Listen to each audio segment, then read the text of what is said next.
कैसे भुलाएं। ओम शांति। अलौकिक पिता प्रजापिता ब्रह्मा बाबा के अलौकिक जीवन कहानी या उनके जो चरित्र हैं वो ब्रह्मा बाबा बहुत ही निर्माण, शांत स्वरूप और उनमें बहुत ही अलौकिकता भरी हुई थी। वह अलौकिक प्यार स्नेह बाबा का हमने पाया तो सन 1959 में 1959 में बाबा का ये ज्ञान मिला और उस समय मम्मा कानपुर में आई हुई थी। तो मम्मा ने पूरे परिवार को दृष्टि दिया, उनसे मिले और हमारे जो लौकिक पिताजी थे उन्होंने मम्मा से पालना लिया।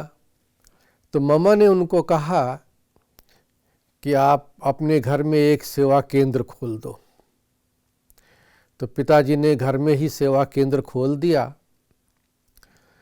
और मम्मा ने कहा कि आपके ऊपर तो जिम्मेवारी है परिवार की, तो इसलिए आप परिवार की पालना भी करो और बाबा का ज्ञान भी सुनाओ। जो भी कोई आता है तो घर में सेंटर होगा तो सभी ज्ञान सुनेंगे।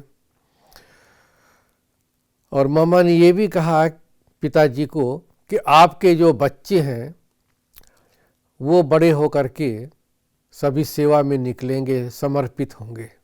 तो ये जैसे कि मातेश्वरी जी का एक वरदान भी था। तो इस प्रकार से मम्मा की आज्ञा अनुसार घर में ही सेवा केंद्र खुल गया और बाबा कानपुर में आए।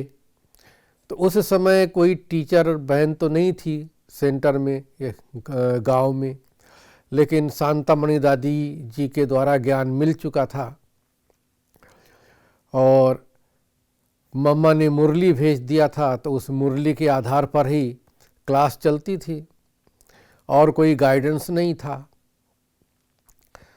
तो घर में जैसे सेंटर का सिस्टम था, योग और बाबा का हर गुरुवार को भोग भी लगता था। तो एक बहन ध्यान में चली गई और उस बहन ने भोग लगाया और बतलाया कि बाबा सूक्ष्म वतन में मिले थे। तब तक ब्रह्मा बाबा को तो नहीं देखा था,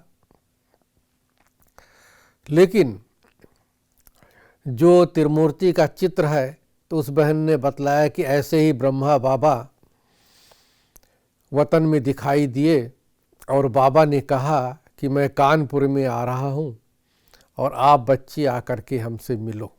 जो भी मिलना चाहे वो आकर के मिल सकते हैं, लेकिन कानपुर में कहाँ पर मिलना होगा, कहाँ पर बाबा ठहरे हुए होंगे, ये सब कुछ नहीं मालूम था। तो उस बहन को हमारे लौकिक पिताजी ने कहा कि आप दोबारा वतन में जाओ और बाबा से संदेश लेकर के आओ कि आप कानपुर में कहाँ पर मिलेंगे। तो पिताजी के कहने अनुसार वो बहन फिर दोबारा ध्यान में गई, ट्रांस में गई और बाबा से पूछा कि बाबा आप कानपुर में कहाँ पर मिलेंगे। तो बाबा ने कानपुर में जहाँ पर बाबा को ठहरना था उसका एड्रेस बाबा ने बतलाया। अभी बाबा भी कानपुर में आए हुए नहीं थे और पहले से ही ये प्रोग्राम बाबा ने जैसे कि बतला दिया।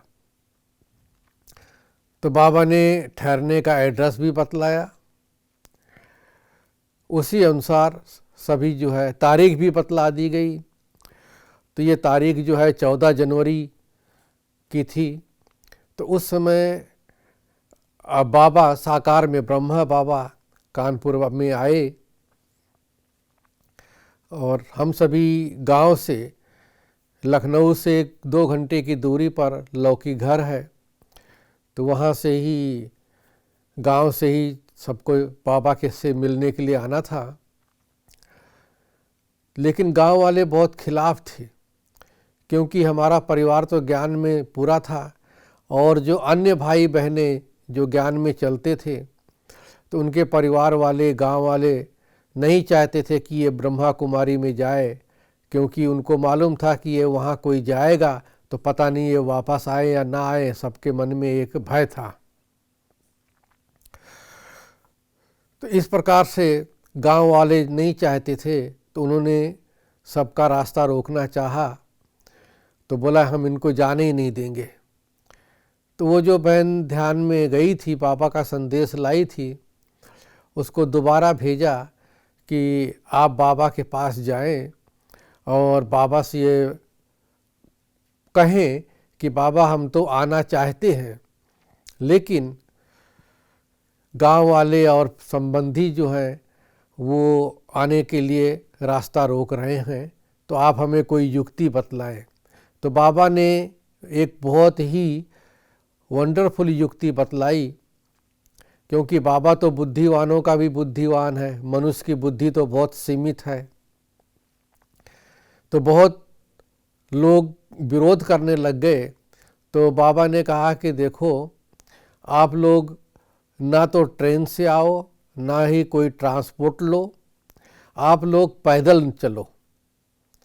और जिस दिन निकलने की तारीख थी, बाबा ने कहा कि उस दिन आपके गांव में जो है वो सभी, एक मंदिर है वहाँ पर इकट्ठे होंगे और वहाँ मंदिर में कुछ कार्यक्रम चल रहा था, तो उस कार्यक्रम में पूरा गांव बिजी होगा। वो भागवत की कथा होने वाली थी।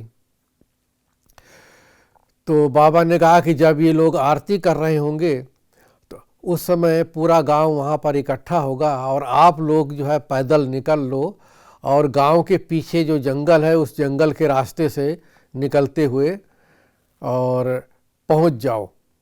यूँ तो रेलवे स्टेशन 4-5 किलोमीटर दूर था, तो बाबा ने बताया कि अगर आप रेलवे स्टेशन पर पहुँचोगे तो ये लोग सब रेलवे स्टेशन पर ढूंढ लेंगे और किसी को भी जाने नहीं देंगे। तो बाबा ने ये युक्ति बतलाई कि जंगल के रास्ते से पैदल निकल लो, और काफ़ी दूर चलने के बाद, लगभग 25 किलोमीटर चलने के बाद, एक और रेलवे स्टेशन आता था जिसका नाम था रुदौली रेलवे स्टेशन। तो बाबा ने खुद बतलाया कि उस रुदौली रेलवे स्टेशन से ट्रेन लेनी है। तो रुदौली रेलवे स्टेशन से थोड़ा पहले कोई जानकार थे, तो वहाँ पर अमृत बेले पहुँच गए और सब फ्रेश होकर के और वहाँ से ट्रेन ले करके फिर सभी कानपुर पहुँच गए। तो देखो, बाबा ने ऐसे रास्ता बतलाया और वो रात भर चलते रहे, क्योंकि रात को चलने का ही समय बाबा ने दिया हुआ था। तो जब भागवत कथा पूरी हुई तो सब ने सोचा कि देखो, ये लोग तो कोई भागवत में नहीं आए, ये लोग डर गए होंगे और ये लोग गए नहीं होंगे।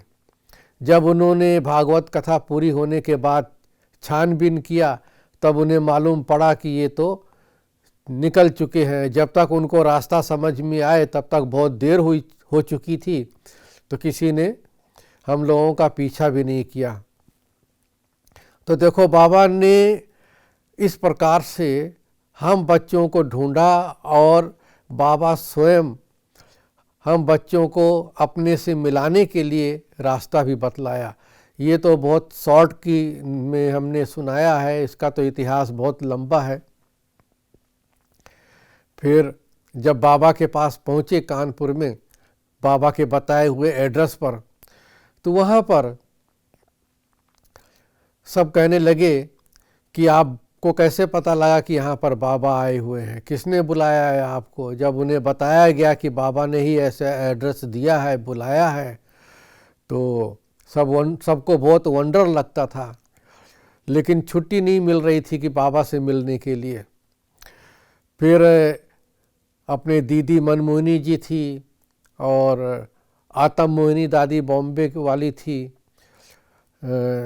उन्होंने बाबा को कहा कि बाबा एक पार्टी आई है, वो कहती है कि आपने हमें बुलाया है।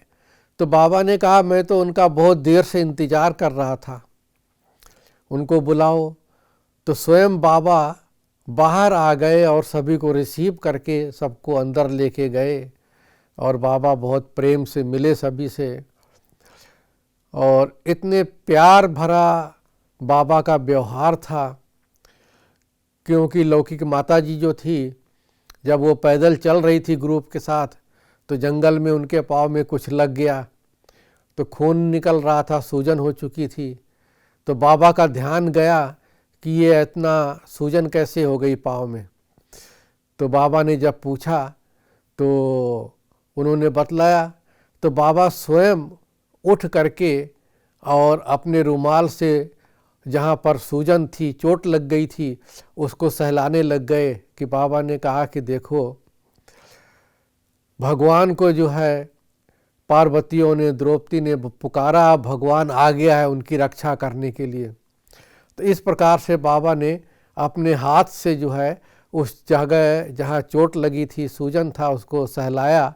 और उनका भी ये अनुभव रहा कि जैसे जैसे बाबा का हाथ स्पर्श हुआ, धीरे धीरे वो दुख दर्द और सूजन जो है धीरे धीरे गायब हो गई। अब वो रात्रि को तो बाबा हम सभी से मिले थे लगभग 9 साढ़े 9 बजे। तो कहीं पर ठहरने की व्यवस्था नहीं थी। तो बाबा ने बड़ी दीदी से पूछा कि इनके ठहरने की व्यवस्था कहाँ किया है। तो दीदी जी ने कहा कि बाबा ये लोग आए तो हैं, लेकिन एडवांस में मालूम नहीं था, इसलिए कोई ऐसा व्यवस्था नहीं हो पाई है। तो वहाँ पर कानपुर में एक परिवार ज्ञान में था जो कि इनकम टैक्स कमिश्नर थे वो। तो बाबा ने उन कमिश्नर को बुलवाया और वो आए और बाबा ने हम सभी को कमिश्नर की गाड़ी में कमिश्नर के घर पर ठहराया। उनका गेस्ट रूम खाली था। तो बाबा ने कहा कि इनको बच्चों को जो है अपने वहाँ पर ठहराओ।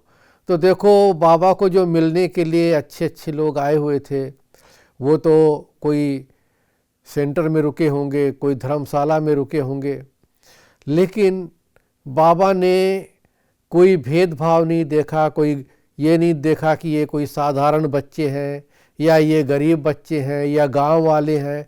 ऐसा कुछ ना देख करके बाबा इन भेदभाव से, जाति रंग रूप से ऊपर उठ करके सबको बाबा आत्मिक दृष्टि से देखते थे, आत्मिक स्नेह देते थे और सबको रूहानी पालना देते थे। ये बाबा के अंदर एक अलौकिकता थी। तो उस अलौकिक बाप दादा ने सभी बच्चों को वो एक अलौकिक प्यार दिया और गांव वालों को जो है कमिश्नर के घर में ठहराया। तो देखो, इतना बड़ा भाग्य बाबा ने दिया। और जब बाबा से छुट्टी लेकर के वापस आ रहे थे 2-4 दिन के बाद, तो बाबा ने सभी को दृष्टि दिया और साथ में जो लौकिक बड़ी बहन थी उसको बाबा ने कहा कि तुम किसकी बच्ची हो। तो उसने कहा बाबा मैं तो आपकी हूँ। साथ में लौकिक पिताजी खड़े थे। उनको पूछा बाबा ने तुम्हारा क्या विचार है। तो उन्होंने कहा बाबा आपकी बच्ची है तो हमारा कोई दूसरा विचार नहीं है। और बाबा ने उनको उसी समय समर्पित कर दिया और लौकिक माता जी को भी कहा कि आप क्यों नहीं बाबा की सेवा में निकलते हो, आपको तो अब कोई बंधन नहीं है। तो उन्होंने भी कहा बाबा ठीक है, अगले महीने मैं भी सेवा में आ जाऊंगी। तो वो भी समर्पित हो गए। बड़ी बहन समर्पित हुई, फिर माताजी समर्पित हुई, फिर एक बहन और भी समर्पित हो गई। वो तो अभी नहीं है, शरीर छोड़ दिया। उनके बाद मैं भी समर्पित हो गया। और मैं जब समर्पित हुआ तो मेरी आयु केवल 12 वर्ष की थी। तो मुझे क्या इच्छा होती थी कि जहाँ पर माताजी या बड़ी बहन जी सेवा में गई है बाबा के पास, तो मैं भी बाबा को मिलने के लिए वहाँ ज़रूर जाऊँ, मैं भी मधुबन में जाऊँ। तो इस प्रकार से मैंने इच्छा जाहिर की तो लौकिक पिताजी ने कहा कि अभी तो आप छोटे हो, थोड़े और बड़े हो जाओ। तो मैंने उनको कहा कि एक बार तो ज़रूर बाबा के पास जल्दी से जल्दी हो करके आ जाए। तो उन्होंने कहा कि बाबा छोटे बच्चों को तो नहीं बुलाते हैं, अगर बुलाएं तो चले जाना। खैर मैंने बाबा को पत्र लिखा और उसमें यही लिखा कि बाबा मैं आपके पास आना चाहता हूँ। तो बाबा ने पत्र का उत्तर भी मुझे दिया और कहा कि शिव बच्चा तो बहुत छोटा है। और उस पत्र में बाबा ने लिखा था कि नूरे रत्नों पुरत याद प्यार बात समाचार कि पत्र शिव बच्चे का पाया मन में हर्ष आया। बच्चा तो छोटा है लेकिन बाबा के पास आ सकते हैं। तो इस प्रकार से बाबा ने पत्र का उत्तर दिया। तो मैंने बाबा को लिखा कि बाबा मैं अकेले तो आपके पास नहीं पहुंच सकूंगा, आप हमें कुछ युक्ति बतलाइए। तो बाबा ने कहा कि दिल्ली में बड़ी दीदी जी, मनमोहनी दीदी जी रहते हैं, वो आपका प्रबंध कर देंगे। तो इस प्रकार से बड़ी दीदी जी के पास हम पहुंच गए और उन्होंने किसी भाई के साथ मधुबन बाबा के पास भेज दिया। जैसे ही मैं बाबा के सन्मुख खड़ा हुआ तो बाबा ने दृष्टि दिया और हमारे लौकिक गांव का नाम था रेवना। तो बाबा ने बोला कि आप रेवना से आए हो? मैंने कहा जी हाँ बाबा। तो वैसे तो हम लखनऊ में पढ़ते थे, हमारे चाचा भाई सभी उनका परिवार लखनऊ में ही रहता है। तो लेकिन बाबा का पत्र जो हमारे गांव में आया था तो बाबा को याद था कि हमारे गांव का नाम। तो बाबा ने गांव का नाम याद करके और हमें कहा। तो मैंने मन में सोचा कि बाबा को एक छोटे से गांव का नाम भी याद रहता है। तो इस प्रकार से बाबा दृष्टि जब हमें दे रहे थे तो उस समय वो बाबा की एक रूहानी दृष्टि थी, उनमें इतना स्नेह प्यार का कशिश था, एक रूहानियत की कशिश थी कि जैसे ही मैंने बाबा की दृष्टि पाया तो मैं स्वयं जैसे कि बाबा में ही खो गया और मैं बाबा की गोदी में चला गया। फिर तो बाबा ने कहा कि बच्चे आज बाबा बच्चों के साथ पिकनिक करेंगे।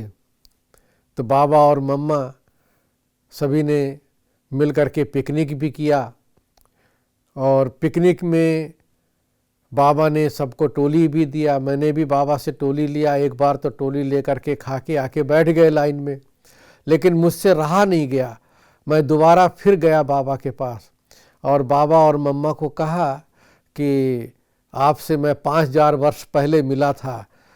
तो बाबा ने बोला अच्छा। तो फिर दोबारा फिर बाबा ने हमें टोली दिया और हम तो बहुत छोटे थे, हम तो बाबा की गोदी में ही बैठ गए। मम्मा से भी टोली लिया और अभी तक मुझे याद है कि वो गुलाब जामुन की टोली थी। तो मम्मा ने हमारे ही मुख में गुलाब जामुन का टोली यानी प्रसाद खिलाया। तो ऐसे ही 3-4 दिन बाबा के साथ हमारा व्यतीत हुआ। जहाँ भी बाबा जाते थे मैं बाबा के साथ साथ घूमने निकल लेता था। कई बार बाबा नक्की लेक की तरफ जाते थे तो मैं बाबा के साथ निकल लेता था। कभी बाबा बगीचे में जाते थे या उस समय कुछ मकान भी बन रहा होता था तो बाबा उसका निरीक्षण करने के लिए जब निकलते थे तो मैं बाबा के साथ हो लेता था। तो साथ साथ रहने से बाबा का स्नेह प्यार जो है अटूट मिला। तो 3-4 दिन तो ऐसे मैं बाबा के समीप रहा और बाबा ने मुझसे पूछा कि बच्चे तुमको बाज़ार से कुछ टोली वगैरह खाने की इच्छा होती है? मानो बाबा ने हमारी परीक्षा लिया। तो मैंने कहा नहीं बाबा, हम तो बाज़ार में अपने लौकी घर में भी थे तब भी कोई चीज़ बाज़ार की नहीं खाते थे, हमें तो बाबा के हाथ की टोली ही अच्छी लगती है।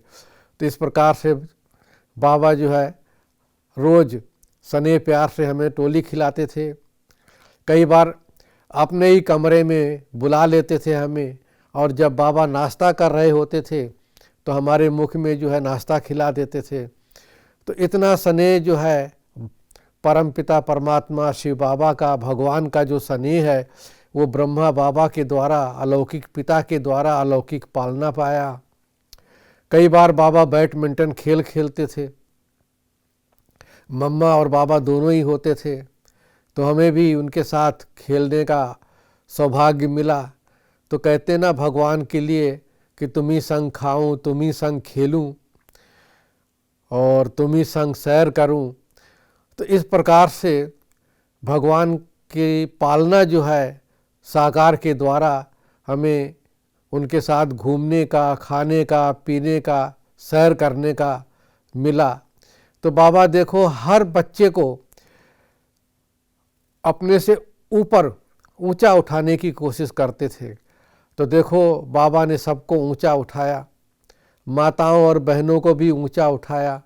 नहीं तो लोग दुनिया में जो है कहते हैं कि ये नारी तो नरक का द्वार है, नारी तो सर्पनी है, नारी तो एक जुत्ती के समान है। लेकिन बाबा ने कहा नहीं, नारी जो है वो स्वर्ग का द्वार है। नारी को बाबा ने सम्मान दिया।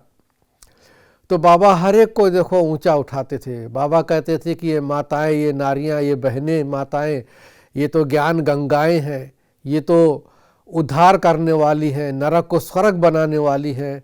तो हर एक को बाबा ऊंची दृष्टि से देखते थे।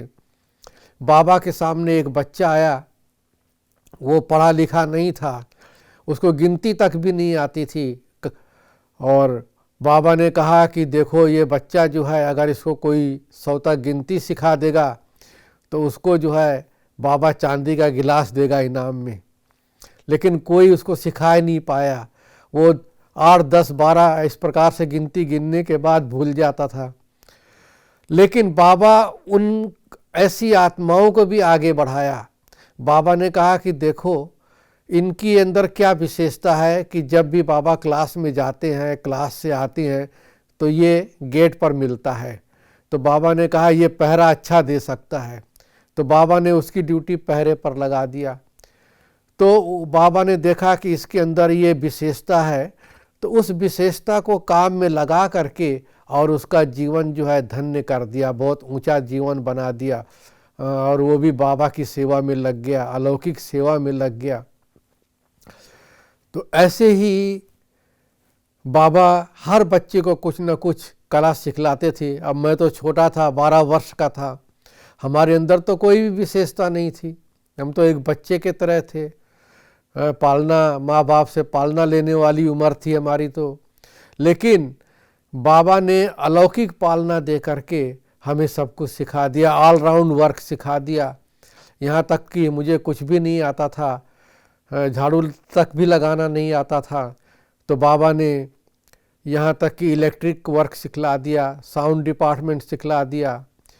और लाइव कैसे करते हैं, आजकल जो मुरली लाइव होती है वो भी बाबा ने सिखला दिया, वो लाइव भी करते हैं। यहाँ तक कि विदेशी भाई बहनें जब आते थे तो वो विदेशी भाई बहनें एयरपोर्ट से उनको रिसीव करना, उनको रेलवे स्टेशन पर सी ऑफ करना, तो हम कुछ भी नहीं जानते थे, तो बाबा ने इंग्लिश भी जैसे कि सिखला दिया। तो देखो बाबा हर एक बच्चे को आगे बढ़ाते थे, और जो हमारे अंदर कोई विशेषता नहीं थी तो बाबा ने ये सब विशेषताएं मेरे अंदर भर दिया। तो एक बार की बात है, आबू के म्यूजियम में हम जाते थे म्यूजियम समझाने के लिए। तो एक बार अव्यक्त बाबा आए हुए थे, तो बाबा तो हर बच्चे के मन को जानते हैं। तो मैंने सोचा कि बाबा आप कई बार आए, हम तो मिल नहीं पाए क्योंकि हम तो बाहर फील्ड में होते थे सेवा में। तो बाबा हमारे मन को जान गए, और बाबा ने क्या किया, हमको बहुत 5-6 मुट्ठी टोली भर करके दे दिया कि बोला 4-5 बार नहीं मिले हो तो 4-5 बार भर की टोली जो है इकट्ठी दे दी।